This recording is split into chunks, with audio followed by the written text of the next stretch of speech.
Halo, assalamualaikum semuanya. Berjumpa lagi dengan channel Kuliah Online Ekonomi. Dan di video kali ini kita akan membahas tentang persaingan monopolistik.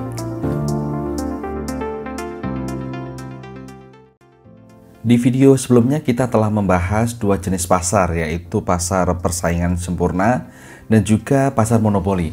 Nah, untuk memberikan gambaran yang utuh tentang perbedaan jenis-jenis pasar, kita bahas dulu struktur pasar. Oke, nah, dilihat dari jumlah perusahaan atau produsen, pasar itu bisa dibedakan menjadi beberapa macam. Jika perusahaannya itu satu, kemudian mungkin beberapa perusahaan, artinya lebih dari satu, tetapi tidak banyak, atau mungkin jumlah perusahaannya itu banyak. Nah, perusahaan yang banyak ini pun kita bisa bagi menjadi dua, yaitu apakah produknya homogen atau produknya terdiferensiasi. Nah, kalau tadi kita balik lagi, kalau perusahaannya cuma satu, kita sebut sebagai monopoli. Kalau perusahaannya beberapa atau sedikit, kita sebut sebagai oligopoli. Nah, nanti di pengembangannya, kalau hanya dua, kita sebut sebagai duopoli. Nah, kalau perusahaannya banyak dan produknya homogen, ini yang kemarin kita bahas, yaitu pasar persaingan sempurna. Tetapi jika perusahaannya banyak dan produknya itu berbeda-beda, produknya terdiferensiasi, artinya sejenis tetapi ada karakteristik yang membedakan, maka pasarnya kita sebut sebagai pasar persaingan monopolistik. Dan jenis pasar inilah yang akan kita bahas. Nah, inilah karakteristik dari pasar persaingan monopolistik. Produknya terdiferensiasi, artinya jenisnya sama, namun berbeda dalam berbagai hal, misalnya kualitas, penampakan fisik, kemudian reputasi, brand, dan sebagainya. Kemudian sifat yang kedua adalah highly substitutable, artinya barang substitusinya itu banyak. Oke. Sehingga elastisitas permintaannya adalah elastis.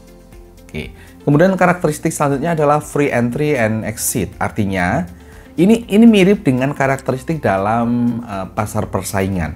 Jika ternyata dalam pasar itu menguntungkan, akan menarik perusahaan lain untuk ikut masuk ke dalam pasar. Sebaliknya jika rugi, akan ada produk yang hilang dari pasar. Artinya perusahaan itu keluar dari pasar. Nah, ini adalah contoh produk dalam pasar persaingan monopolistik. Seperti apa produk di mana terdiferensiasi, kemudian substitusinya banyak, dan free entry dan exit? Contohnya adalah produk atau pasar perusahaan yang memproduksi sabun.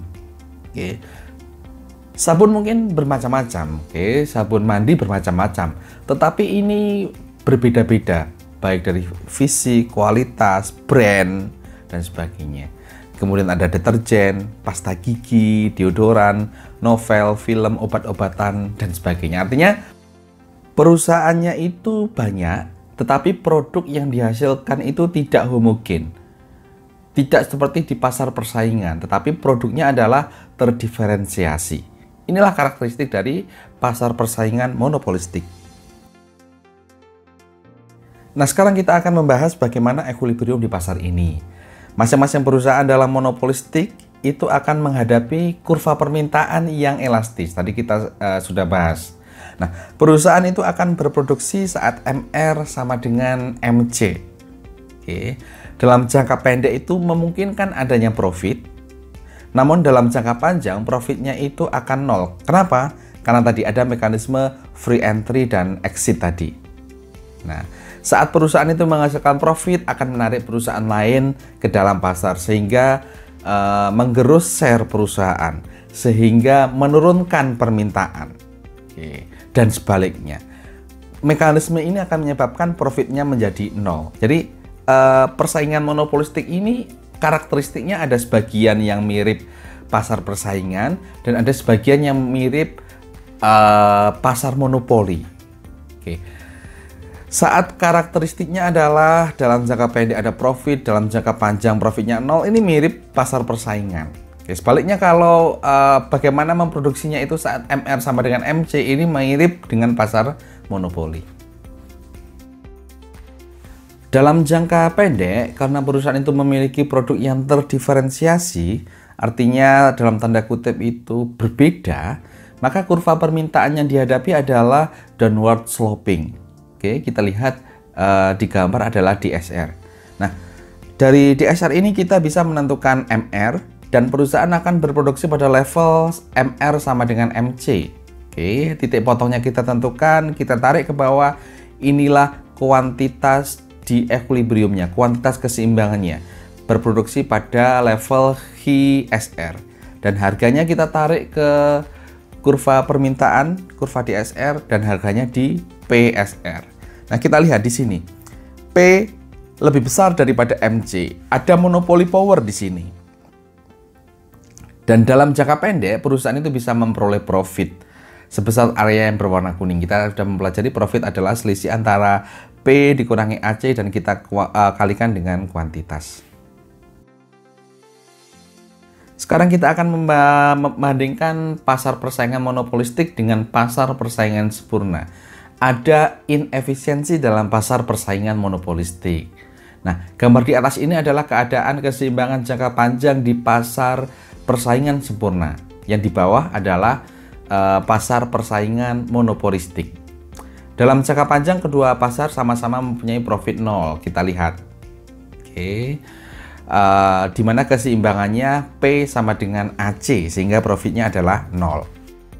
Namun kita lihat pada pasar persaingan monopolistik, P itu lebih besar daripada MC, sehingga ada monopoli power di sini.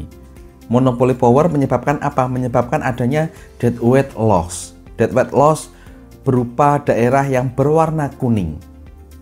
Oke, nah, pada titik seimbang tidak berada pada nilai minimum AC. Kita lihat. Oke.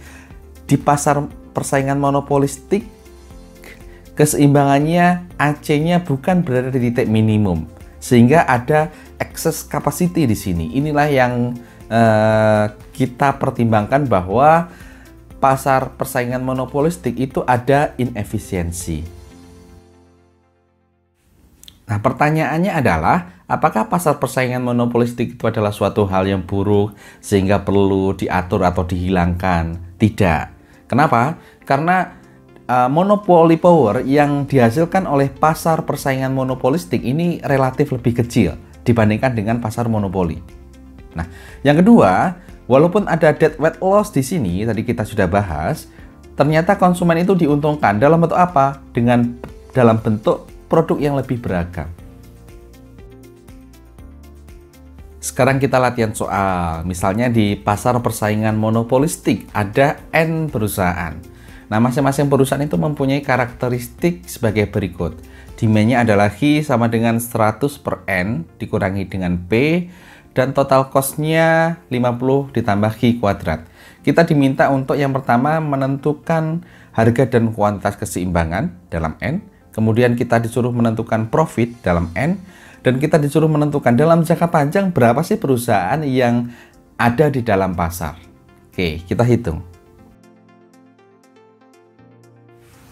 Ini adalah persamaan demand-nya masing-masing perusahaan di pasar persaingan monopolistik tadi. H sama dengan 100 per N dikurangi dengan P. Oke, kita tentukan dulu total revenue-nya.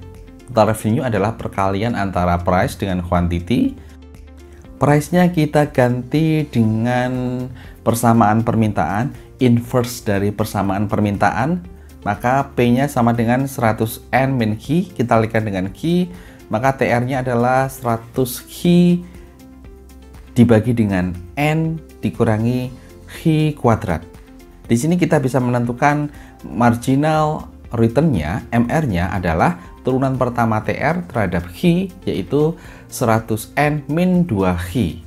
Oke, kita kemudian tahu total cost-nya adalah 50 per Q kuadrat, jadi MC-nya adalah 2Q.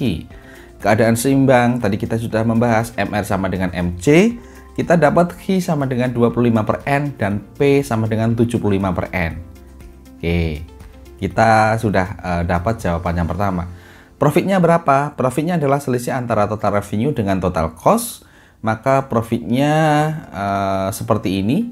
Oke, kita masukkan P dan H-nya, P-nya adalah 75 per N dan H-nya adalah 25 per N, kita dapat profitnya adalah 1250 per N kuadrat minus 50. Oke, selanjutnya pertanyaan yang ketiga. Dalam jangka panjang, berapa perusahaan yang masih eksis di dalam pasar? Kita tahu, dalam jangka panjang, profit di pasar persaingan monopolistik adalah 0. Oke, yang dikarakteristikkan dengan P sama dengan AC. P-nya berapa? P-nya adalah 75 per N. AC itu sama dengan TC per Hi.